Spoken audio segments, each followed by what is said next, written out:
अस्सलाम वालेकुम students, welcome to the lecture number 5 of software design course. आज के लेक्चर की डिस्कशन करने से पहले हम ये पहले देख लेते हैं कि लास्ट लेक्चर में हम लोगों ने क्या डिस्कशन की थी, ताकि आप लोगों को एक कंटिन्यूटी फील हो जाए। लास्ट लेक्चर में हम लोगों ने इस कोर्स का आखिरी सॉफ्टवेयर प्रोसेस मॉडल देखा था, जो कि रैशनल यूनिफाइड प्रोसेस मॉडल था, जिसको हम लोग रब बोलते हैं। और हमने ये देखा था कि रब डिफर कैसे करता है एक्सपी प्रोग्रामिंग से सबसे पहले। और जो रब है वो डिमांड ड्रिवन है और यूएमएल बेस ड्रिवन उसकी सारी प्रोग्रामिंग होती है। जितनी भी प्रोसेसेस उसके अंदर हम लोग डिफाइन करते हैं, या जितने भी हम लोग अपनी डॉक्यूमेंटेशन करते हैं, वो एक स्टैंडर्ड को फॉलो करके हम लोग करते हैं, जो कि यूएमएल की नोटेशन को फॉलो हम लोग करते हैं। और फिर हमने ये देखा था कि यूएमएल कि डॉक्यूमेंट्स की अगेंस्ट हमारी जो रब के फेसेस हैं या जो रब के हमारे माइलस्टोन्स हैं, वो कैसे हम लोग ने मैप किए थे। अब आज के लेक्चर में हम लोग बेसिकली स्टार्ट करने लगे हैं थोड़ी सी टेक्निकल लेवल की discussion. We will go into a bit more detail about this course. और हम ये देखेंगे कि जो सॉफ्टवेयर डिजाइन के कोर्स में जो डिजाइन का एस्पेक्ट है, वो अब ज्यादा टेक्निकल लेवल के ऊपर हम लोग उसके अंदर क्या क्या डिस्कशंस करेंगे।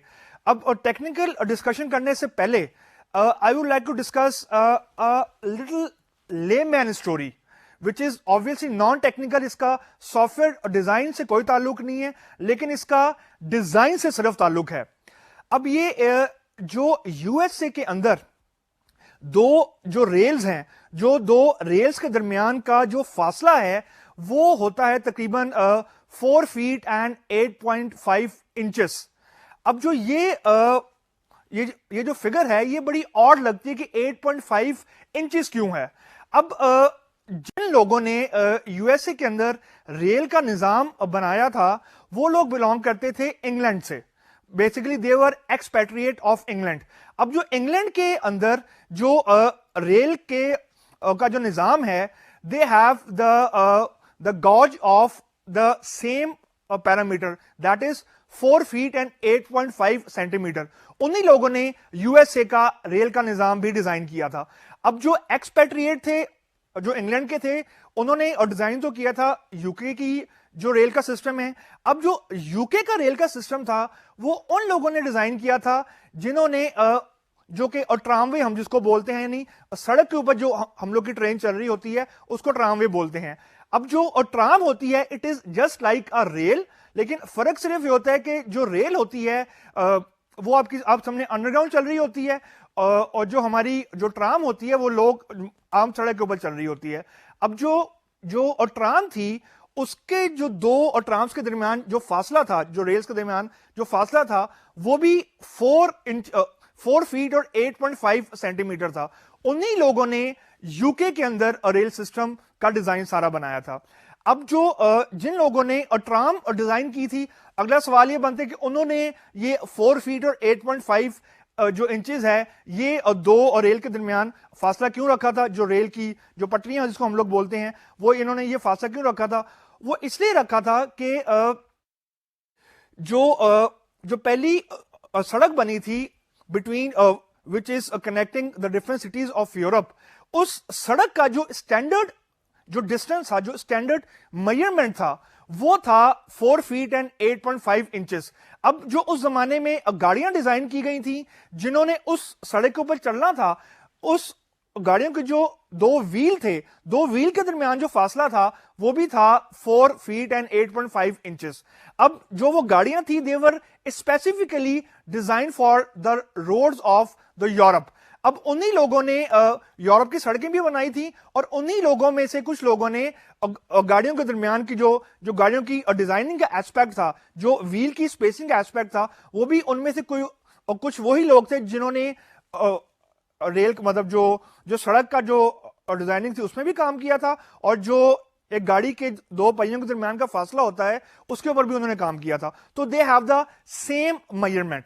अब सवाल ये पैदा होता है कि जो यूरोप में शुरू की सड़कें बनी थी, उसका जो फासला था, वो 4 फीट और 8.5 सेंटीमीटर क्यों था। वो इसलिए था क्योंकि जो इंपीरियल रोमन एम्पायर थी, उस वक्त के जो वॉरियर्स थे, जो उस वक्त जंगें लड़ते थे, वो जंगें जाके उसको बंदूकें वगैरह या टैंक वगैरह वो नहीं होते थे, तो उस वक्त वो जाके उनके पास हॉर्सेस होते थे, उनके पास जिसको हम लोग बग्गियां बोलते हैं, या हॉर्सेस होते थे जिसके मतलब जाके वो लोग दुश्मन पे अटैक करते थे। अब जो हॉर्सेस होते थे उसके बीच जो बग्गी लगी होती थी, उस बग्गी का जो व्हील होता था, जो 2 व्हील होते थे, उन व्हील के दरमियान भी फासला 4 फीट और 8.5 सेंटीमीटर था। तो उन्हीं लोगों ने फिर आगे रेल यूरोप की सड़कें डिजाइन की, उन्हीं लोगों ने फिर आगे ट्रामवे डिजाइन की, उन्हीं लोगों ने फिर आगे यूके की रेल सिस्टम को डिजाइन किया, फिर उन्हीं लोगों ने आगे यूएसए का जो रेल सिस्टम है उसको डिजाइन किया। तो जो जो जो डिजाइन इंपीरियल रोमन के जमाने में 2 घोड़ों की जो बग्गी थी उसके दरमियान जो व्हील था उसका जो फासला था, वही स्टैंडर्ड फासला आज तक की रेल्स की जो डिस्टेंस होता है जिसको हम लोग गॉज बोलते हैं, वही फासला आज तक फॉलो किया जा रहा है। वो इसलिए फॉलो किया जा रहा है कि जो ब्यूरोक्रेसी होती है या जो डॉक्यूमेंटेशन होती है वो 1-2 साल में चेंज नहीं होती, वो सदियों हमारी चलती है, और सदियों के बाद वही जो हमारे कन्वेंशन होते हैं, वही जो हमारी नोटेशंस होती हैं, वही जो हमारे स्टैंडर्ड मेजरमेंट्स होती हैं, वो फिर नस्ल दर नस्ल हमारी कंटिन्यू करती हैं। अब ये एग्जाम्पल देने का मेरा आपको मकसद ये था कि जो सॉफ्टवेयर डिजाइन में डिजाइन का एस्पेक्ट है, it can not be change overnight, क्योंकि सॉफ्टवेयर डिजाइन जो है it is highly correlated to the design of the different objects which are surrounding us in our environment. अब just to give you another motivation, अब हम slide के ऊपर देखते हैं कि आपको स्लाइड के ऊपर 2 डिफरेंट पिक्चर्स नजर आ रही होंगी, one is on the left hand side and other is on the right hand side. अब ये जो पिक्चर्स हैं ये बेसिकली वेस्ट जर्मनी का एक सिटी है स्टुटगार्ट, ये उसको रिफ्लेक्ट कर रहा है। अब लेफ्ट साइड के ऊपर आपको स्टुटगार्ट की सिटी का एक नक्शा नजर आ रहा होगा जो कि 1500 ईस्वी में लिया गया था। अब जो नक्शा स्टुटगार्ट की सिटी का 1500 में था, वो आप on the right hand side of your picture, यानी स्टुटगार्ट एज ऑफ टुडे अगर आप देखें तो आपको जो रेल जो आपको और सड़कों का जो निजाम है, यानी जो हमारी सड़कें हैं वो कहां से स्टार्ट हो रही हैं, वो कहां पे खत्म हो रही हैं, सिटी सेंटर कहां पे मौजूद है, आपको बहुत ज्यादा डिफरेंस फील नहीं होगा other than the colouring thing and other thing the name of streets. जो सड़कों की डिजाइनिंग है, जो सिटी का बेसिक आर्किटेक्चर है, आर्किटेक्चर बेसिकली चेंज नहीं हुआ ज्यादा। अब जो आर्किटेक्चर के चेंज ना होने की सबसे बड़ी रीजन ये है कि architecture it can not be change overnight. अब ये जो आपको मैंने 2 एग्जांपल्स दी हैं, इन 2 एग्जांपल्स की बेसिक मोटिवेशन आपको बताने की ये थी कि जो आर्किटेक्चर है it can not be change over an instance of a time. अभी तक जो हमारी सारी की सारी डिस्कशन है वो फोकस कर रही थी हमारी रिक्वायरमेंट्स की गैदरिंग के ऊपर। हमने देखा कि जो हमारी रिक्वायरमेंट्स हैं, जो हमें हमारा क्लाइंट रिक्वायरमेंट देता है, वो तो बहुत जल्दी चेंज हो रही हैं। अब आपके दिमाग में यहां पे एक क्वेश्चन आना चाहिए कि अगर रिक्वायरमेंट्स बहुत जल्दी चेंज हो रही हैं तो इसका इंपैक्ट उतना ही हमारे सॉफ्टवेयर के डिजाइन के ऊपर क्यों नहीं पड़ रहा, या अगर हमारा क्लाइंट ये बोलता है हमें कि मुझे फॉर एग्जांपल अपनी स्क्रीन के ऊपर एक बटन ही नहीं चाहिए, तो how this is not having an impact on the design of the software. अब यहां पे हमारी थोड़ी सी टेक्निकल डिस्कशन स्टार्ट होगी कि जो सॉफ्टवेयर का हम डिजाइन डिसाइड करते हैं at the time of implementation, वो इतना रोबस्ट होना चाहिए, वो इतना स्केलेबल होना चाहिए, वो इतना फ्लेक्सिबल होना चाहिए कि वो इतनी माइनर सी चेंजेस को इजीली अडॉप्ट कर सके।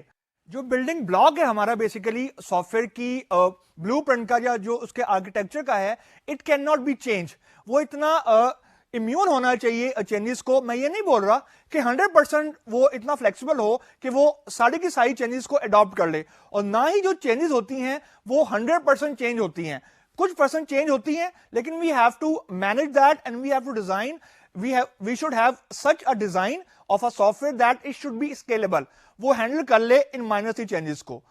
अब हम लोग ये देखते हैं कि जितने भी हमारे सॉफ्टवेयर के प्रोसेसेस हैं, जो वाटरफॉल हो जाए, एक्सपी हो जाए, वी मॉडल हो जाए, रब हो जाए, या और जितने भी आपने डिफरेंट कोर्सेज में आपने डिस्कशन की होगी, वहां पे जो सॉफ्टवेयर डिजाइन का एस्पेक्ट है वो सॉफ्टवेयर लाइफ साइकिल के यूजुअली फेज नंबर 2 पे आता है। कुछ में फेज नंबर 2 पे आता है, कुछ में फेज नंबर 3 पे आता है, अगर हम लोग एनालिसिस और डिजाइन को भी आपस में मर्ज कर दें। तो आप जो स्क्रीन के ऊपर इस वक्त एक स्लाइड देख रहे होंगे, जो फेज नंबर 2 है, which falls exactly after the requirement specification. अब मैं किसी एक पर्टिकुलर सॉफ्टवेयर प्रोसेस मॉडल की डिस्कशन नहीं कर रहा, जेनेरिक मैं डिस्कशन कर रहा हूं। अब जो डिजाइनिंग का एस्पेक्ट है किसी भी प्रोसेस मॉडल के अंदर, वो यूजुअली फेज नंबर 2 के अंदर आता है। अब जो डिजाइनिंग है, अब वो सॉफ्टवेयर की जो डिजाइनिंग का एस्पेक्ट है, वो बेसिकली 2 लेवल्स के ऊपर हम लोग इस कोर्स के अंदर आज के लेक्चर में डिस्कस करेंगे, या इसके ऊपर हम लोग आज अपनी डिस्कशन स्टार्ट करेंगे। The first level is the architectural design या इनिशियल लेवल सॉफ्टवेयर डिजाइन, जिसको हम लोग आर्किटेक्चर ऑफ अ सॉफ्टवेयर बोलेंगे लेमैन टर्म के अंदर। अब जो हमारा सॉफ्टवेयर का इनिशियल आर्किटेक्चर होगा, वो हमारा ड्राइव करेगा detail design of the software. यानी सबसे पहले हमारे पास रिक्वायरमेंट आएंगी, उससे हमारा एक सॉफ्टवेयर का इनिशियल लेवल का आर्किटेक्चर बनेगा। उसके इनिशियल लेवल के आर्किटेक्चर के बाद उसी इनिशियल लेवल आर्किटेक्चर के डॉक्यूमेंट की बेस के ऊपर हमारा डिटेल डिजाइन बनेगा, जिसको हम लोग डिटेल आर्किटेक्चरल डिजाइन बोलेंगे। और वो जो हमारा डिटेल आर्किटेक्चरल डिजाइन होगा, उस ही की बेस पर हमारी जो सॉफ्टवेयर की इंप्लीमेंटेशन होगी, वो एग्जिस्ट करेगी in the form of any programming language, जो कि ऑब्वियसली ऊबेस होनी चाहिए, क्योंकि हम लोग जो हमने लास्ट लेक्चर के अंदर रब के ऊपर डिस्कशन की थी, वी विल ट्राई कि इस कोर्स के अंदर हम लोग स्टेट ऑफ द आर्ट जो ऊप बेस्ड टेक्नोलॉजी है, हम उसी पर डिस्कशन फोकस करें। अब हम लोग डिजाइन के एस्पेक्ट को देखते हैं। सबसे पहले हम ये देखते हैं कि in a nutshell what is a software design. अब मैं स्पेसिफिकली सॉफ्टवेयर डिजाइन के ऊपर डिस्कशन कर रहा हूं, डिजाइन के ऊपर डिस्कशन नहीं कर रहा, क्योंकि डिजाइन के ऊपर डिस्कशन हम लोगों ने लेक्चर के शुरू में कर ली है। अब जो सॉफ्टवेयर डिजाइन के अंदर जो डिजाइन होता है, it is considered to be the most stable thing in the system, in the phases of the system. यानी जितने भी हमारे फेजेस हैं, जो डिजाइन का फेज है, it is considered to be the most stable one, and ये वो फेज होता है जो लीस्ट चेंजेबल होता है। यानी हमारी ये परसेप्शन होती है कि once we have design the software, design change नहीं होगा, लेकिन डिजाइन इतना बेहतर होगा कि वो रिक्वायरमेंट की जो चेंजिंग इंपैक्ट है उसको हैंडल कर लेगा। तो the design of the software is considered to be the most stable part. और ये जो डिजाइन होता है, it usually holds after several years, यानी requirements may be after a month और 2, जो कि मतलब चेंजिंग रिक्वायरमेंट्स हैं वो चेंज हो जाएं, लेकिन जो उन रिक्वायरमेंट्स की बेस के ऊपर हमारा सॉफ्टवेयर का डिजाइन बना होगा, या जो डिजाइन बनता है, वो सेवरल ईयर्स तक होल्ड करता है। क्योंकि एक रिक्वायरमेंट की बेस के ऊपर हम डिजाइन नहीं करते, we have a chunks of different requirements and then we design according to that a particular chunk of the requirements. अब जो हमारी सिस्टम डिजाइन है, उसके जो मेन पॉइंट्स है जो हम लोग आज देखेंगे, वो ये है कि जो डिजाइन है वो बेसिकली हमारे प्रॉब्लम को ब्रेक करता है। यानी अगर आपको आपके क्लाइंट ने 20 रिक्वायरमेंट दे दी हैं, फॉर एग्जांपल फेज 1 के अंदर, अगर हम एक्सपी को देखें या रब को देखें या कोई भी आइटरेटिव हम प्रोसेस मॉडल देखें, हमारे क्लाइंट ने हमको ये कहा कि जी मुझे 20 रिक्वायरमेंट्स इंप्लीमेंट हुई चाहिए बाय 6 मंथ या बाय 3 मंथ, और यानी टाइम फ्रेम। अब जो डिजाइन एस्पेक्ट हम उसका करेंगे, we will never try to solve या we will never try to implement all the requirements of a particular phase in one go. हम रिक्वायरमेंट्स को डिफरेंट कंपोनेंट्स के अंदर, डिफरेंट हिस्सों के अंदर, डिफरेंट सब फेजेस के अंदर इंटरनली हम उसको ब्रेक करेंगे। ब्रेक हम इसलिए करेंगे ताकि हम लोग इंडिविजुअल रिक्वायरमेंट्स को अच्छे तरीके से हैंडल कर सकें, क्योंकि एक स्ट्रेटजी लेमन टर्म में होती है डिवाइड एंड कंकर। डिवाइड एंड कंकर ये होती है कि बजाय आप सारी की सारी प्रॉब्लम, जो कि अगर बड़ी प्रॉब्लम है, उसको एक साथ सॉल्व करने की आप कोशिश करेंगे, तो there is a more risk involve, there is a more chance of failure, कि आप इतनी बड़ी प्रॉब्लम को एक साथ सॉल्व नहीं कर पाएंगे।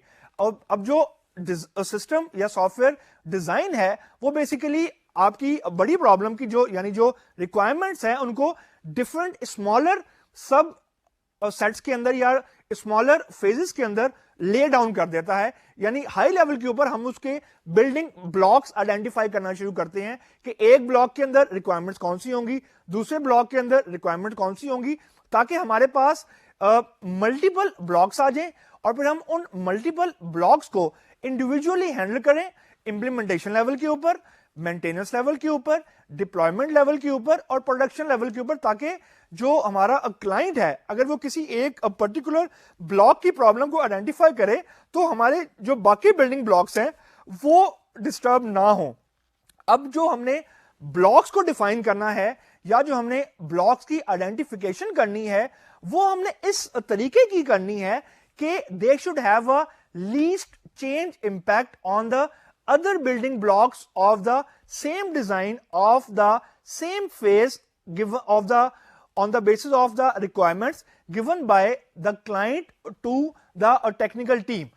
अच्छा, अब जो बिल्डिंग ब्लॉक हमारा है उसके अंदर हम लोगों ने कुछ पैरामीटर्स को हमने दिमाग में रखना है while we are designing them।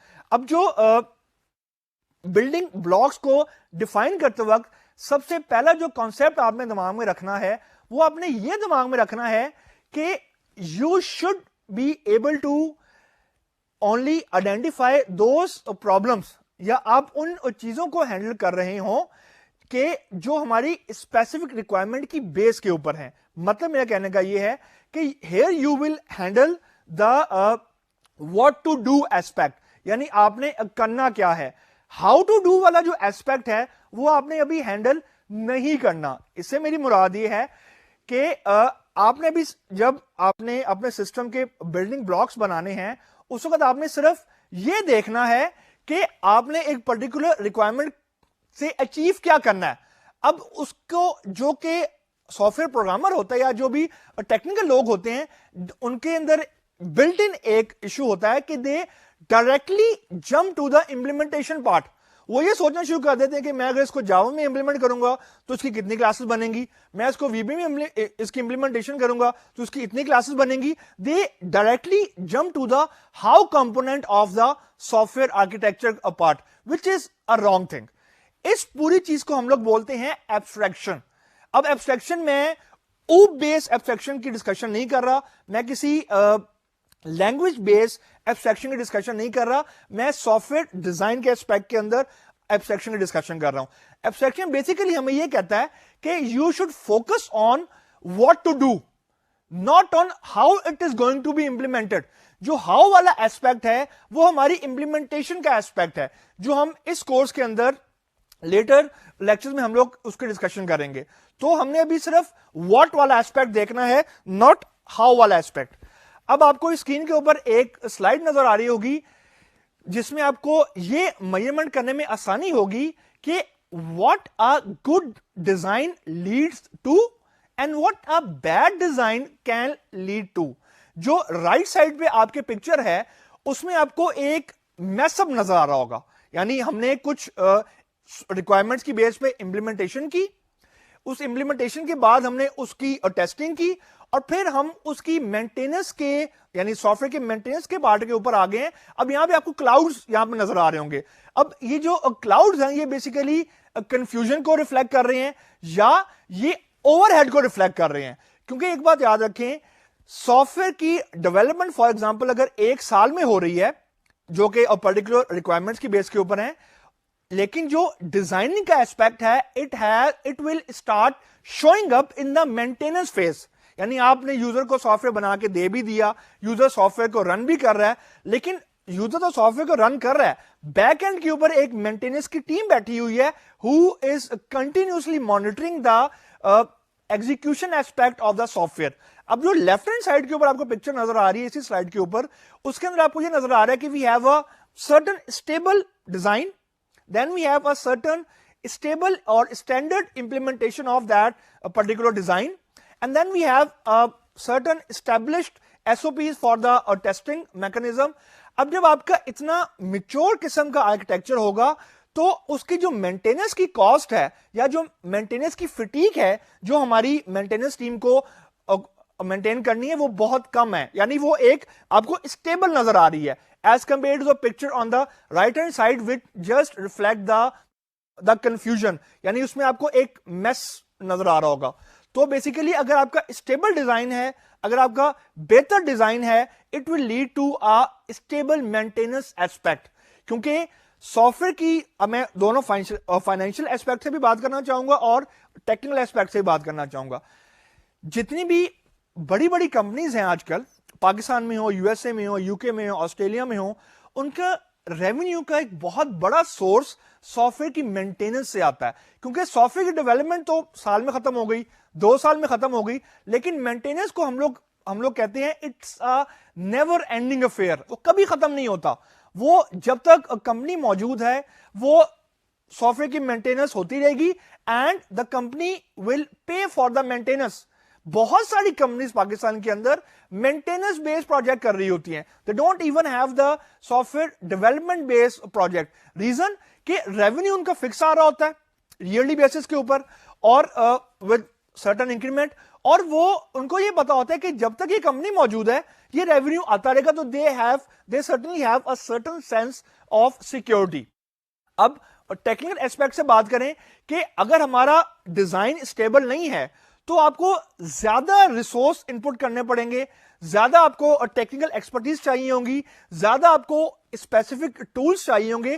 क्योंकि अगर डिजाइन बेहतर नहीं है सॉफ्टवेयर का तो उसकी मेंटेनेंस के लिए आपको बंदे ज्यादा चाहिए, तो you are going to invest more on the human resource as compare to the stable design. अगर आपका डिजाइन स्टेबल है, यू नीड अब स्टेबल डिजाइन से मेरी मुराद ये कि it is well documented, it is following certain standard operating procedures, तो आपको मेंटेनेंस की जो कॉस्ट है वो आपकी सर्टेनली बहुत ड्रॉप कर जाती है। और दूसरी सेंस में you will have a certain level of mature software, क्योंकि जो सॉफ्टवेयर की एवोल्यूशन है वो इन अ मंथ्स और टाइम नहीं होती, उसको हम लोग यूजली ईयर्स और टाइम के ऊपर हम लोग उसको फोकस करते हैं।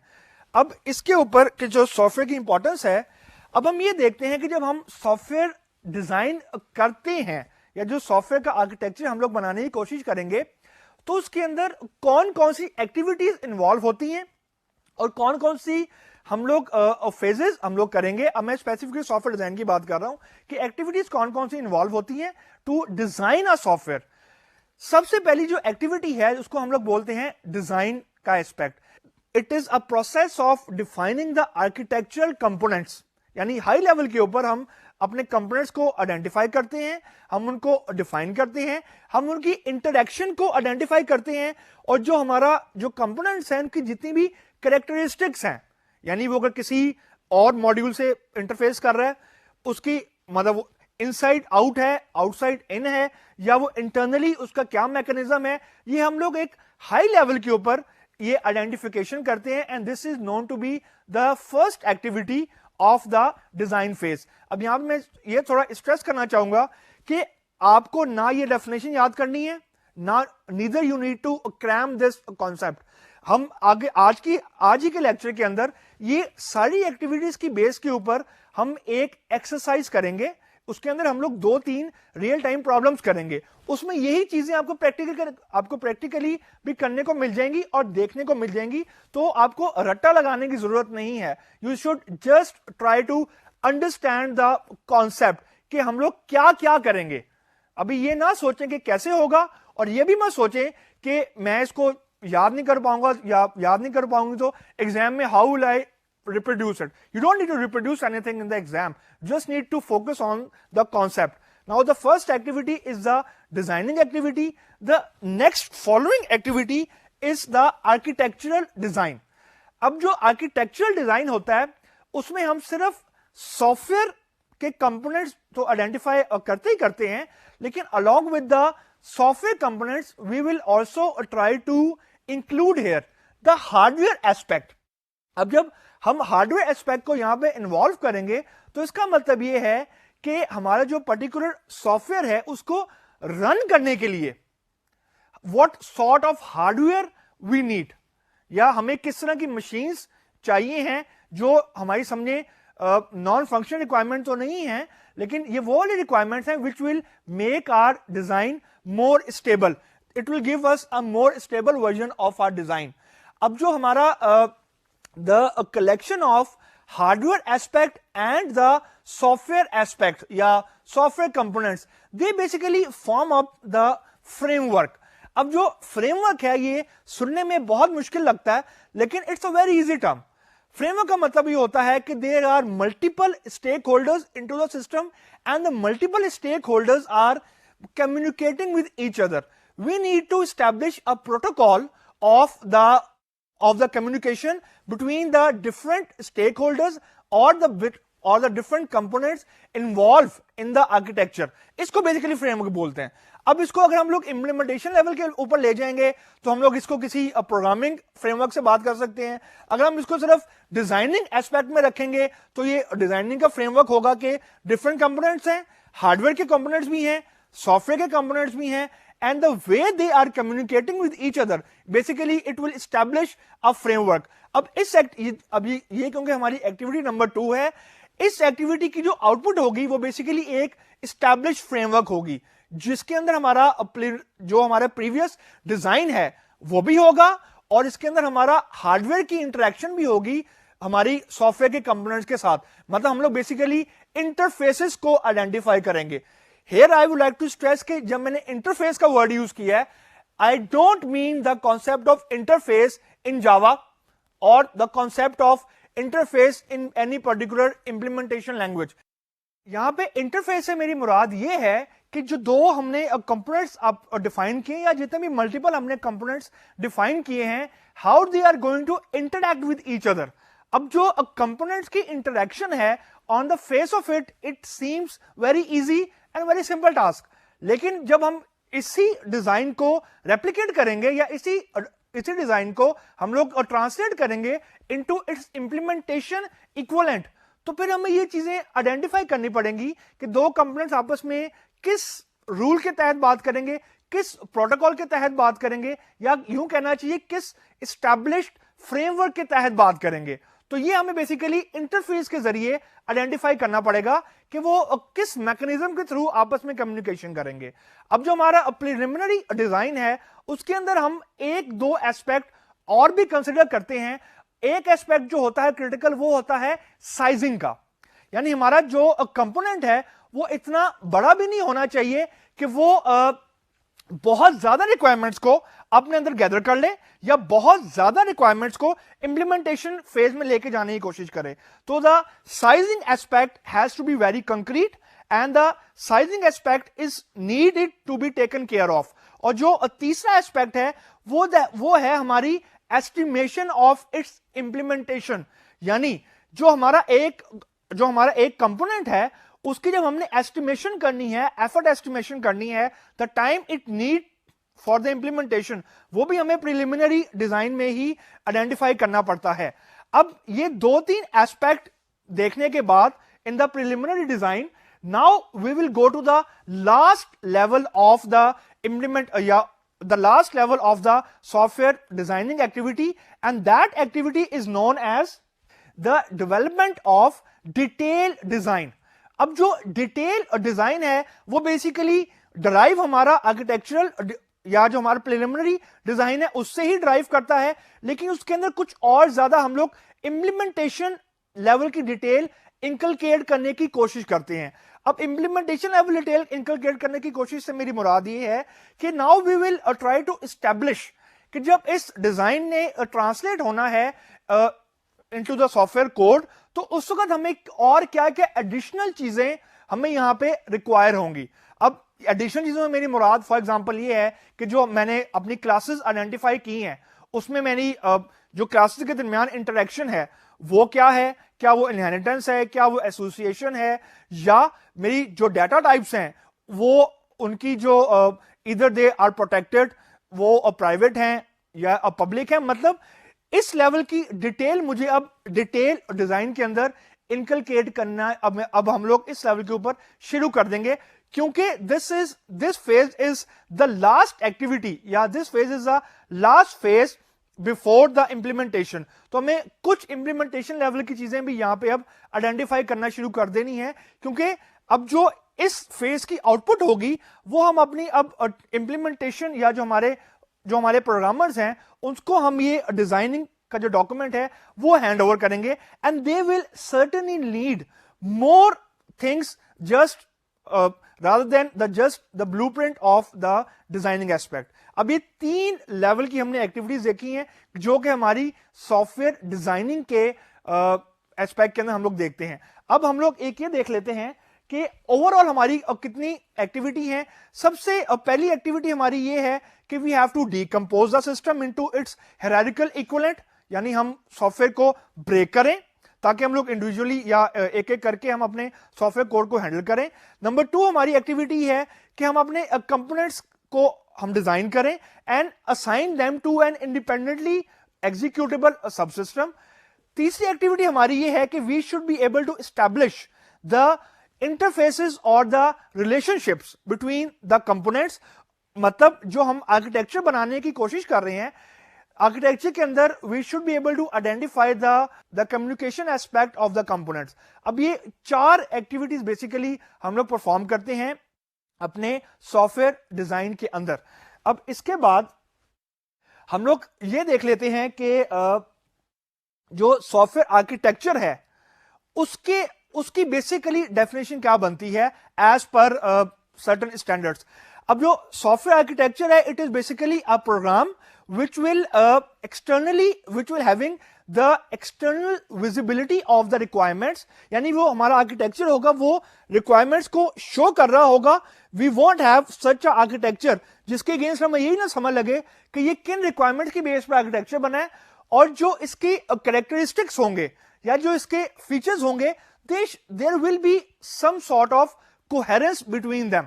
यानी ये नहीं हो सकता कि एक तरफ तो हम लोग कोई चैटिंग प्रोग्राम का आर्किटेक्चर बना रहे हैं और दूसरी तरफ हम लोग कोई अकाउंटिंग सिस्टम का आर्किटेक्चर बना रहे हैं. तो there will be some sort of synergy between the components, यानी एक ही तरह की चीजें आपको इमर्ज होती हुई सॉफ्टवेयर आर्किटेक्चर के अंदर कहीं ना कहीं आपको नजर आ रही होंगी. There will be some sort of unanimity. ये बेसिकली सॉफ्टवेयर आर्किटेक्चर की बुकिश डेफिनेशन है. अब आफ्टर दिस डिस्कशन अब मैं आपको यह डिस्कस करना चाहूंगा कि सॉफ्टवेयर एवोल्यूशन के ऊपर. अब सॉफ्टवेयर एवोल्यूशन से मेरी मुराद यह है कि जो सॉफ्टवेयर की डिजाइनिंग हम लोग करते हैं उसके अंदर जो एवोल्यूशन होती है, मतलब the different phases of the design aspect. अब मैं सॉफ्टवेयर प्रोसेस मॉडल की बात नहीं कर रहा, अब मैं स्पेसिफिकली बात कर रहा हूं कि जब हम डिजाइनिंग करते हैं हाउ द डिजाइनिंग एवोल्यूशन उसकी कैसे होती है, वो और कैसे इवॉल्व होता है. क्योंकि मैंने आपको शुरू के लेक्चर में हमने डिस्कशन की थी कि दुनिया का जितना मर्जी चाहे अच्छा सॉफ्टवेयर आर्किटेक्ट हो, कभी भी पहली गो के अंदर आपका फाइनल आर्किटेक्चर डिजाइन नहीं बन सकता. उसकी डिफरेंट आइटरेशन होती हैं, उसकी मल्टीपल उसके ऊपर एफर्ट लगती है और आफ्टर सर्टेन फेजेस हमारा एक फाइनल वर्जन बनता है. This is how the software की एवोल्यूशन का जो प्रोसेस है वो एक गो में नहीं होता. मतलब मेरा कहने का ये है कि हो सकता है कि हमने जो सॉफ्टवेयर का डिजाइन या सॉफ्टवेयर का आर्किटेक्चर सबसे पहले बनाया था वो एंड प्रोडक्ट का पार्ट ही ना हो. और ये 95% केसेस में होता है कि क्योंकि आपका जो सॉफ्टवेयर आर्किटेक्चर है it's a very dynamic thing. क्योंकि डायनामिक थिंग से मेरी मुराद ये है कि we can not have a constant software design in one go. लेकिन once we have developed once we have finalized a software architecture, it is going to remain stay there. Finalization के बाद अब यहां पे डिस्कशन मैं करना चाहूंगा. There is first law of software evolution by Lehman. Lehman एक सॉफ्टवेयर आर्किटेक्ट था, उसने फर्स्ट लॉ दिया था सॉफ्टवेयर एवोल्यूशन के ऊपर. वो लॉ ये कहता है कि a program that is used as an implementation of software specification reflects some reality, undergoes a continual change और बिकम प्रोग्रेसिवली लेस यूजफुल. इसका मतलब यह है कि जो हमने इनिशियल वर्जन हमारी सॉफ्टवेयर डेवलपमेंट या सॉफ्टवेयर आर्किटेक्चर टीम ने बनाया है सॉफ्टवेयर आर्किटेक्चर का, वो हो सकता है एंड वर्जन के अंदर बिल्कुल मौजूद ही ना हो. This is how the evolution of software design goes. मतलब कि जैसे मैंने आपको बताया कि the software designing will keeps on changing. अब मैंने आपको यह बताया कि विद इन द आइटरेशन वो चेंज शायद ना हो, लेकिन जब हम डिजाइनिंग की एक्टिविटी को परफॉर्म कर रहे हैं, हम उसके अंदर डिफरेंट आइटरेशन करेंगे। Over the phases design same रहेगा, लेकिन with in the designing phase this will keep on changing, जिसको हम लोग प्रोटोटाइपिंग भी बोलते हैं फेमसली। अब आपको आखिरी लाइन और नजर आ रही होगी स्लाइड के ऊपर कि the system will eventually change और इट विल वैनिश। इससे मुराद ये है कि हमारी हो सकता है कि शुरू की जो हमने एफर्ट पुट इन की है to develop a initial software architecture, वो हो सकता है हमारे फाइनल वर्जन में बिल्कुल ही रिफ्लेक्ट ना हो। अब इसका मतलब बिल्कुल ये नहीं है कि one should not put more effort into the initial version. इसका मतलब ये है कि one should not realize that कि जो हमने पहली मर्तबा बनाया है वो ही हमारा फाइनल वर्जन है, क्योंकि जो रिक्वायरमेंट्स का चेंजिंग इंपैक्ट है वो डिजाइनिंग में शायद इतना रैपिडली नहीं आता, लेकिन जब हम डिजाइनिंग की एक्टिविटी कर रहे होते हैं उस फेज के अंदर या उस एक्टिविटी के अंदर हमारी जो ये एक्टिविटी है उसके अंदर ये इंपैक्ट मौजूद रहता है till the establishment of the final software architecture. अब ये हमारा लीमेंस का लॉ था ऑफ सॉफ्टवेयर एवोल्यूशन। इसी तरीके से एक अगला भी लॉ मौजूद है, वो है बेशॉफ लॉ ऑफ सिस्टम इंजीनियरिंग। ये लॉ बेसिकली ये कहता है no matter where you are in the system life cycle, the system will change and the desire to change will persist throughout the life cycle। मतलब इसका यह है कि one cannot remove the possibility of change even at the time of implementation या even after the deployment। यानी अगर जो हमारा इसका इस लॉ का मतलब यह है कि जब हमने सॉफ्टवेयर को डेवलप भी कर लिया है, उसकी हमने डिप्लॉयमेंट भी कर दी है क्लाइंट साइड के ऊपर, क्लाइंट हमें यह कह सकता है कि जो हमने उसको डिप्लॉयमेंट करके दी है वो उसको नहीं चाहिए या इसके अंदर माइनस ही चेंज कर दें। यह बेसिकली जेनेरिक सॉफ्टवेयर एवोल्यूशन को रिफ्लेक्ट कर रहा है। मतलब कि जो अगर जितना भी हम लोग ये कहेंगे कि हमारा सिस्टम क्लोज है या हमारा सिस्टम चेंज को हैंडल नहीं करेगा डिजाइनिंग एस्पेक्ट के ऊपर, वो गलत है। हमें कुछ ऐसा सिस्टम डिजाइन करना है जिसके अंदर रूम मौजूद हो टू अडॉप्ट द चेंज। जितनी भी हम डिस्कशन अभी करते आ रहे हैं वो ये लॉ हमारी उस सारी की सारी डिस्कशन को सम अप कर देता है कि जो डिजायर टू चेंज है वो हम कभी भी खत्म नहीं कर सकते इवन आफ्टर द डिप्लॉयमेंट या इंप्लीमेंटेशन फेज, जो कि हमारा सबसे क्रिटिकल होता है। और हम लोग टेक्निकली इंप्लीमेंटेशन फेज को बोलते हैं कि this is an isolated phase. यानी आइसोलेटेड फेज से मुराद ये है कि इस फेज के अंदर we won't let any other activity to go which will lead to change. हम इसको बिल्कुल आइसोलेटेड एनवायरनमेंट के अंदर इंप्लीमेंटेशन की जो एक्टिविटी है वो परफॉर्म करते हैं। इवन देन उस एक्टिविटी के अंदर भी मतलब while doing that activity one cannot say कि अब हमारा चेंज नहीं होगा सॉफ्टवेयर डिजाइन के अंदर, रिक्वायरमेंट्स के अंदर एंड सो ऑन। तो change will be there, change is there and one should perceive the idea of change as its internal part. अब हम ये देखते हैं कि डिजाइन जो है हमारा अगर चेंज हो रहा है या यूं कह लें कि बैड डिजाइन है हमारा सॉफ्टवेयर का, यहां पे मैं आपको ये पॉइंट आउट जरूर करना चाहूंगा कि जो बैड डिजाइनिंग की टर्म है इसको आपने लिटरल मतलब में नहीं लेना। लिटरल मतलब से मेरी मुराद ये है कि there is no good design, there is no bad design. Reason being कि there is no standard notation या there is no standard procedure for evaluating the software design. It will vary from a person to person. ये mathematics की तरह नहीं है कि 2 + 2 = 4 है, यानी कोई बंदा ये नहीं कह सकता कि 2 + 2 = 5 है, क्योंकि ये एक इस्टेब्लिश लॉ है, इस्टेब्लिश रूल मौजूद है।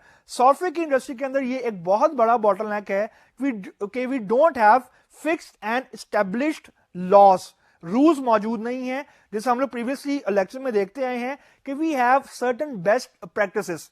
एक सॉफ्टवेयर डिजाइन हो सकता है एक आर्किटेक्चर की नजर में बेहतर हो सकता है वही सॉफ्टवेयर का डिजाइन दूसरे आर्किटेक्चर में वो कहे it's a bad design. So it's a very relative term. अब हम डिजाइनिंग एस्पेक्ट से निकल के उसके कॉस्टिंग इफेक्ट के ऊपर आते हैं, या जितने भी फाइनेंसेस इन्वॉल्व हैं या जितने भी फाइनेंशियल मैटर्स इन्वॉल्व हैं, हम वो देखने की कोशिश करते हैं। अब आपको स्क्रीन के ऊपर एक ग्राफ नजर आ रहा होगा, हॉरिजॉन्टल साइड के ऊपर आपको डिफरेंट फेजेस नजर आ रहे होंगे, रिक्वायरमेंट है, डिजाइन है, इंप्लीमेंटेशन है, सिस्टम और टेस्टिंग है, एंड सो ऑन। और वर्टिकल साइड के ऊपर आपको उसकी रिलेटिव कॉस्ट नजर आ रही होगी विद रिस्पेक्ट टू चेंज, यानी अगर हम लोग रिक्वायरमेंट लेवल के ऊपर चेंज करते हैं तो हमें वो कितना इंपैक्ट करता है, अगर डिजाइन लेवल के ऊपर हम चेंज करते हैं तो उसका क्या इंपैक्ट होता है। आपको फिगर्स मैंने यहां पे इसलिए लिखी हैं कि टू रिफ्लेक्ट कि अगर रिक्वायरमेंट लेवल पे चेंज हो उसका इंपैक्ट, फॉर एग्जांपल 1000 डॉलर्स है, अगर वो रिक्वायरमेंट्स का जो चेंज है अगर हम हैंडल कर लेते हैं और अगर हम उसे स्टेबल कर लेते हैं, उसके बाद हम जाते हैं डिजाइन फेज के ऊपर। अब डिजाइन फेज के ऊपर अगर हम लोग चेंज करते हैं या कोई एरर आ जाता है तो उसकी कॉस्ट देखें रिलेटिवली हाई है as compare to the requirements, and this cost will keep on creeping, यानी मेंटेनेंस में देखें आप लोग, रिक्वायरमेंट में उसकी कॉस्ट थी 1000 और मेंटेनेंस में उसकी कॉस्ट हो गई है 200,000, यानी if we don't have good requirements and if we don't have good design, maintenance cost उसकी देखें with the passage of time increase होती जाएगी, and that will lead to the fatigue, the financial fatigue to the company। जो financial aspect है वो directly आपका link हो रहा है requirement से और design से। यहां पे मैं आपको ये जरूर mention करना चाहूंगा कि आप ये देखें जो implementation phase है वो उसकी जो कॉस्ट है वो तो है और 10,000, लेकिन वो डिजाइन से ड्राइव हो रही है, यानी अगर डिजाइन हमारा बेहतर नहीं है मैं जिसको बोलूंगा, तो it will keep on increasing the cost impact of the software to the company. ठीक है जी। अब इसके बाद हम ये देखते हैं कि what is a design metaphor. Metaphor यहां पे हम अब डिस्कशन करना आपसे करना चाहूंगा कि मेटाफोर से मुराद ये होती है कि जब हम सॉफ्टवेयर को बना रहे हैं हमारे सामने कोई एग्जाम्पल होनी चाहिए, हमारे सामने कोई रोल मॉडल होना चाहिए, कोई सैंपल मौजूद होना चाहिए जिससे हम लोग हम अपनी किसी भी एक्टिविटी को कंपेयर कर सकें। अब जो जनरली आपको मैंने शुरू के लेक्चर में बताया था कि जितने भी सॉफ्टवेयर प्रोसेसेस हैं वो बेसिकली कंस्ट्रक्शन के जितने भी प्रोसेसेस हैं उससे इवॉल्व हुए हैं। 1970s में जितने भी कंस्ट्रक्शन के एसओपीज से वही एसओपीज अडॉप्ट किए हुए हैं सॉफ्टवेयर की इंडस्ट्री ने। स्पेसिफिकली एग्जांपल उसकी वाटरफॉल मॉडल है। Waterfall model it's a pure construction process, या यूं कह लेना चाहिए कि वो एक हार्डवेयर बेस्ड प्रोसेस है, लेकिन उस वक्त due to the lack of standard processes IT industry ने भी इसको अडॉप्ट कर लिया। तो जो डिजाइन मेटाफोर बनता है सॉफ्टवेयर का वो आप समझे it's like to develop a building, यानी अगर हमने एक बिल्डिंग को हमने डेवलप करना है it is just like developing a software. लेकिन आपको यहां पे ये मालूम होना चाहिए कि क्या चीजें बिल्डिंग को बनाने में और सॉफ्टवेयर को बनाने में कॉमन है और क्या चीजें बिल्डिंग को बनाने में और सॉफ्टवेयर को बनाने में कॉमन नहीं है। ये दो चीजें आपको क्लियर कट होनी चाहिए। सबसे पहले हम वो चीजें देखते हैं जो दोनों प्रोसेसेस में कॉमन है। बिल्डिंग बनाने में और सॉफ्टवेयर बनाने में you need in both the activities you need a detailed architecture. आपको एक आर्किटेक्चर दोनों के अंदर चाहिए होता है, यानी एक blueprint of a building and a blueprint of a software आपको रिक्वायर्ड है। दूसरी एक्टिविटी जो दोनों में कॉमन है कि जो सॉफ्टवेयर बनता है software is created by highly specialized professionals, और जो बिल्डिंग का आर्किटेक्ट बनता है वो भी एक हाईली प्रोफेशनल या प्रोफेशनल लोग उसके ऊपर काम करते हैं। It is not a laborious task, it is rather a very creative task, यानी हर बंदे की सोच पे है या हर बंदे की अपनी क्रिएटिविटी है कि वो बिल्डिंग का डिजाइन कैसा बनाता है। लाइकवाइज हर सॉफ्टवेयर प्रोफेशनल या सॉफ्टवेयर आर्किटेक्ट की ये क्रिएटिविटी है कि वो सॉफ्टवेयर का आर्किटेक्ट कैसा बनाता है, यानी क्रिएटिविटी दोनों प्रोसेसेस में कॉमन है। और तीसरी एक्टिविटी जो कॉमन है जिसको मैं थोड़ा सा लेबोरियस टास्क बोल दूंगा कि once we have the architecture of a building and once we have an architecture of a software, the third step is to just implement it, यानी बिल्डिंग बनाने में you need to lay down the bricks, और software को बनाने में you need software professionals. ये तो 3 activities हैं इनमें कॉमन, लेकिन there is one exception. Building को बनाने में you don't have a second chance, यानी फर्स्ट टाइम अगर बिल्डिंग सही बन गई तो इट इज गुड। फिर आप ये नहीं कह सकते कि मैंने पहली मरतबा बिल्डिंग सही नहीं बनाई थी, अब दूसरी मरतबा मैं इस बिल्डिंग को गिरा के दोबारा बनाता हूं तो हो सकता है मेरी बिल्डिंग बेहतर बन जाए। मतलब there is no second chance to develop a building, लेकिन सॉफ्टवेयर के अंदर we do have a second chance. ठीक है जी, दिस इज वन एक्सेप्शन। अब हमने कुछ कॉमन एक्टिविटीज देखी हैं जो दोनों प्रोसेसेस में कॉमन है, और कुछ हमने वो एक्टिविटीज देखी अब हम देखने जा रहे हैं, या हम कुछ ऐसी मिसअंडरस्टैंडिंग हम देखने चाहेंगे जो सॉफ्टवेयर को डिफर करती हैं with that of the construction of a building. और वो एक्टिविटीज हैं, सबसे पहली एक्टिविटी ये है कि सॉफ्टवेयर के अंदर हम चेंज को हैंडल कर सकते हैं, लेकिन जो बिल्डिंग्स हैं, बिल्डिंग अगर हमने एक बारी बना दी और आपको आके आपका कस्टमर कहता है कि फॉर एग्जांपल मुझे बिल्डिंग का तीसरा फ्लोर निकाल दें आउट ऑफ 6 फ्लोर, आप ये नहीं कर सकते हैं। ऐसा हो ही नहीं सकता कि आप यानी फ्लोर नंबर 1 है, 2 है, फिर 4 5 है। सो चेंजिंग जो है वो सॉफ्टवेयर में हम एकोमोडेट कर सकते हैं, लेकिन जो चेंजिंग वाला एस्पेक्ट है वो हम लोग बिल्डिंग की कंस्ट्रक्शन के अंदर आफ्टर इट्स कंस्ट्रक्शन वो हैंडल नहीं हो सकती। दूसरी चीज के रिक्वायरमेंट सॉफ्टवेयर की बहुत ज्यादा चेंज होंगी और बहुत रैपिडली चेंज होंगी। बिल्डिंग की रिक्वायरमेंट्स ज्यादातर स्टेबल होंगी और वो एक दफा फाइनलाइज होने के बाद ही इंप्लीमेंटेशन फेज के ऊपर आएंगी। This is where waterfall model come in, mean strict binding to the requirements. और जो तीसरा फेज है, जो मैंने आपको अभी पिछली साइड में मैंने डिस्कशन भी की थी, कि जो प्रोग्रामिंग है, we can not equate the programmer, या इस एक्टिविटी को हम लोग लेइंग ऑफ द ब्रिक्स वाली एक्टिविटी से कंपेयर नहीं कर सकते कि बिल्डिंग बनाने के लिए आपको सिर्फ ईंटें लगानी है और बिल्डिंग बन जाएगी। सॉफ्टवेयर और programming is not like this. Software की जो प्रोग्रामिंग है, it's also a very creative thing as compare to the software architecture. यानी जो हमारा प्रोग्रामर है, he or she needs to think a lot while they are doing the programming. They do have an architecture of the system, लेकिन वो architecture उन्हें implementation logic नहीं बताएगा कि उन्होंने कहां पे इफ लगाना है, कहां पे एल्स लगाना है, कहां पे फंक्शन यूज करने हैं, कहां पे कंस्ट्रक्टर यूज करना है। ये तो हमारा आर्किटेक्चर इस लेवल की डिटेल के ऊपर नहीं जाएगा।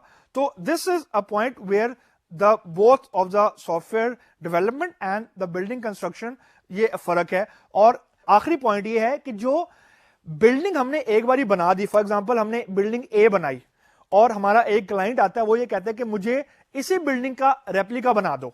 सो रीयूजेबिलिटी बिल्डिंग में नहीं हो सकती। इंप्लीमेंटेशन लेवल के ऊपर बात कर रहा हूं मैं, यानी कि हमने एक बिल्डिंग बना दी है, हमें वही एक्टिविटी सारी की सारी दोबारा करनी पड़ेगी for building B to reuse it. मतलब as compare to the software, if we have already developed a software, हमारे पास कुछ कोड मौजूद है, हमारे पास कुछ बिल्ट इन लाइब्रेरीज मौजूद हैं, या कुछ स्टैंडर्ड ऑपरेटिंग सॉफ्टवेयर मौजूद है, हम उस सॉफ्टवेयर को रीयूज कर सकते हैं। इसकी टिपिकल या सबसे बड़ी मैस एग्जांपल है माइक्रोसॉफ्ट विंडो। माइक्रोसॉफ्ट वालों ने एक बार विंडो बनाई है और हजारों और करोड़ों यूजर उस विंडो को रीयूज कर रहे हैं। मतलब हर दफा माइक्रोसॉफ्ट वालों को विंडो दोबारा से नहीं बनानी पड़ती। मतलब अगर पहली मरतबा विंडो बनाने में उनको फॉर एग्जांपल अगर 10 साल लगे हैं, तो वो 10 साल उन्हें एक मरतबा लगे हैं। अब हर बंदा उसको यूज कर रहा है और माइक्रोसॉफ्ट वाले उसको मेंटेन कर रहे हैं। As compare to the development of the building, अगर एक बिल्डिंग को, अगर 10 मंजिला बिल्डिंग है, उसको बनने में अगर 1 साल लगा है और उसी तरह की बिल्डिंग आपको एक और बनानी है, तो यू कैन नॉट से कि मैंने एक मरतबा बिल्डिंग तो 1 साल में बना ली, दूसरी मरतबा मैं बिल्डिंग 1 साल 1 ही महीने के अंदर बना लूंगा क्योंकि मेरे पास प्रीवियस एक्सपीरियंस मौजूद है। There is no coherence between these two activities. So software की reusability is very much different from that of the reusability concept in the construction industry या इन द कंस्ट्रक्शन फेज। अब हम लोग jump in कर जाते हैं कि software की जो डिजाइनिंग टेक्सोनॉमी है, मीन जो सॉफ्टवेयर को हमने डिजाइन करना है उसकी क्या क्लासिफिकेशन है, उसको हमने किस तरीके से हैंडल करना है। स्क्रीन के ऊपर आपको एक स्लाइड नजर आ रही होगी जिसको मैं बोलूंगा सॉफ्टवेयर डिजाइन प्रिंसिपल्स या सॉफ्टवेयर डिजाइन प्रिंसिपल अ टेक्सोनॉमी। सबसे ऊपर आपको यह समझने की जरूरत है कि जब भी हम कोई डिजाइन और डिजाइनिंग के प्रिंसिपल्स को डिस्कस करेंगे या उन रूल्स को हम डिस्कस करेंगे which will eventually lead to the development of software architecture, तो हाईएस्ट लेवल के ऊपर आपको यह देखना है कि एक तो सिस्टम बनेगा जो इंटरनल टू द सॉफ्टवेयर होगा, मतलब एक रिक्वायरमेंट्स होंगी जो हमें क्लाइंट ने दी गई होंगी, हम उन क्लाइंट्स की बेस पे या उन क्लाइंट रिक्वायरमेंट की बेस पे अपना सिस्टम डिफाइन कर रहे हैं। तो एक आर्किटेक्चर हमें डिफाइन करना है which is internal to the system, और दूसरा हमने एक प्रोटोकॉल डिफाइन करना है या हमने कुछ एक डिजाइन एस्टैब्लिश करना है which is external to the system. Mean हमने एक कंपोनेंट बना लिया, अब उसने एक्सटर्नल वर्ल्ड से कैसे बात करनी है या उसने दूसरे सिस्टम से कैसे बात करनी है। हो सकता है कि हमारी एप्लीकेशन ने किसी दूसरी एप्लीकेशन से डाटा रीड करना हो और दूसरी एप्लीकेशन से डाटा रीड करने के बाद अपनी एप्लीकेशन में उस डाटा की बेस के ऊपर कुछ प्रोसेसिंग करनी हो। Mean then there will be one system which is internal to our requirement and there will be another system which will be external to our requirement। तो हमें बेसिकली हाईएस्ट लेवल के ऊपर दो डिसीजंस करने हैं, जिससे आपको डायग्राम में नजर आ रहा होगा कि one is the internal communication and the second one is the external communication. आज के लेक्चर के अंदर हम लोग बाकी स्लाइड्स के अंदर हम इंटरनल जितनी भी हमारी डेवलपमेंट है वो हम आज डिस्कस नहीं करेंगे, हम एक्सटर्नल डिस्कशन हम लोग करेंगे।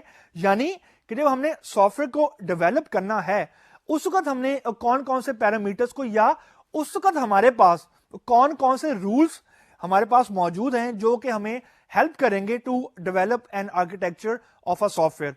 अब यहां पे सबसे ऊपर आपको हेडिंग नजर आ रही होगी एब्स्ट्रैक्शन की, जिससे मैंने आपको पहले बताया था आज के लेक्चर के अंदर या ज्यादातर इस कोर्स के अंदर हम लोग व्हाट टू डू वाली चीज को देखेंगे कि how we are going to achieve something, not यानी हम इंप्लीमेंटेशन लेवल की डिटेल्स को नहीं डिस्कस करेंगे, हम किसी स्पेसिफिक प्रोग्रामिंग को डिस्कस नहीं करेंगे। हम ये देखेंगे हमें फॉर एग्जांपल अगर 5-6 रिक्वायरमेंट्स की बेस पे हमने आर्किटेक्चर बनाना है तो उस आर्किटेक्चर को बनाने में हमारे पास कौन कौन सी रूल्स एंड रेगुलेशन मौजूद हैं। ये तो थी हमारी जीरो लेवल की डिजाइन प्रिंसिपल। अब अगर हम इससे अगले लेवल के ऊपर आ जाएं तो हमारे पास जो सबसे पहली चीज हमारे पास हमारे डिस्पोजल पे है वो है डीकंपोजिशन। अब डीकंपोजिशन वाला कॉन्सेप्ट वही है डिवाइड एंड कंकर वाला रूल कि we are going to break up our system into smaller chunks, into smaller parts. अब जब हम अपने सिस्टम को स्मॉलर पार्ट्स में ब्रेकअप करेंगे तो उस वक्त हमें अब हमने ये देखना कि डीकंपोजिशन करते वक्त हमारे पास कौन कौन सी चीजें मौजूद हैं। हायर लेवल के ऊपर डीकंपोजिशन के लिए हमारे पास 3 तरह के सॉल्यूशन हमारे डिस्पोजल के ऊपर हैं। सबसे पहला सॉल्यूशन है कि वी कैन हैव अ सब सिस्टम। दूसरा सॉल्यूशन हमारे पास है कि we can have a layered based architecture, और तीसरा सॉल्यूशन हमारे पास मौजूद है कि we can have a tree based architecture. ये 3 तरह के आर्किटेक्चरल कंपोनेंट्स हमारे पास मौजूद हैं जिनको हम यूज करते हुए अपने सॉफ्टवेयर का आर्किटेक्चर एक्सटर्नली डेवलप करते हैं। अब यहां पे आज मैं अपने लेक्चर की डिस्कशन खत्म करता हूं। अगले लेक्चर के अंदर हम लोग ये देखेंगे कि हमने decomposition on the basis of each rule, सब सिस्टम, लेयर्स एंड ट्रीज, वो उनके रूल्स क्या हैं और वो हमें डेवलपमेंट में कैसे मदद करेंगे। आज के लेक्चर के लिए इतना ही। अस्सलाम वालेकुम।